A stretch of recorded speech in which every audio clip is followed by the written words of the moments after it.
Okay, so we've got our budget for our income over weekly, fortnightly, monthly, and yearly time periods, which is good for us because we can relate that to other things that are going to come in to this assignment. But what we want to do now is look at what happens up until our flight. Now, only you know when your flight is. Remember, the flight must be taken over Christmas time, over Christmas this year. So sometime over Christmas 2020, and it must be a 7-night holiday. So that means that you might take your flight, and let's have a look at the calendar down here. There we go. You might take your flight over Christmas, so Christmas is there. So you could start here, here, here, here, here, here, here. As long as you go for 7 nights and you pass the 25th, so you start sometime before the 25th, come back sometime after the 25th, then you've done your 7-night holiday. So what we have to do is work out how many time periods, weeks, fortnights, months, whatever it might be, have happened up until the flight. The lowest time period we've got is a week, so let's work on weeks and we'll go from there. So remember, we've got up until the 25th. Let's say my flight leaves on the 22nd, for example. Maybe yours is the 21st, maybe it's the 24th, I don't know. Let's say mine leaves on the 22nd, just as an example. Let's count how many weeks there were up until then. Let's go back to when we started.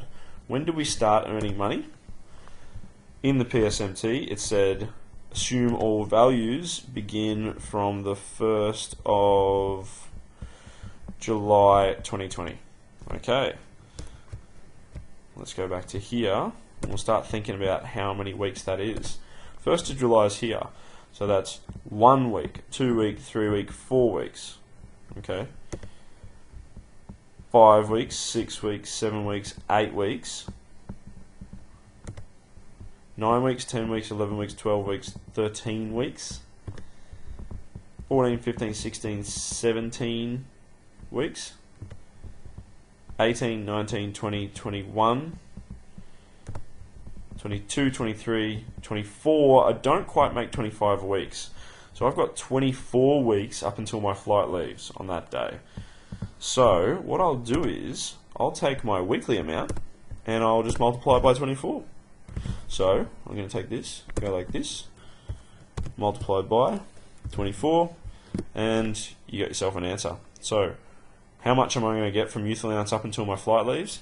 $5,280. Alright, what about part-time job? Same story. Take my weekly amount, multiply it by 24, and then that's my answer. Want to double check that? That's how it is. It's the beautiful thing about Excel. I don't even need to retype formulas. If I'm doing something similar to what I've done before, it knows that's what I want to do. Alright, subtotal. Again, we can just auto sum this. So add those together and I get $14,530.80. That would be how much I earn up until my flight. Now that's good to know, but we've still got to apply tax to this. And don't forget, you're also going to take some expenses. Now we haven't done that yet, but you spend money on your living expenses up until this point in time. You're going to do a few things. So you're not going to have all $14,530 to spend on your flight.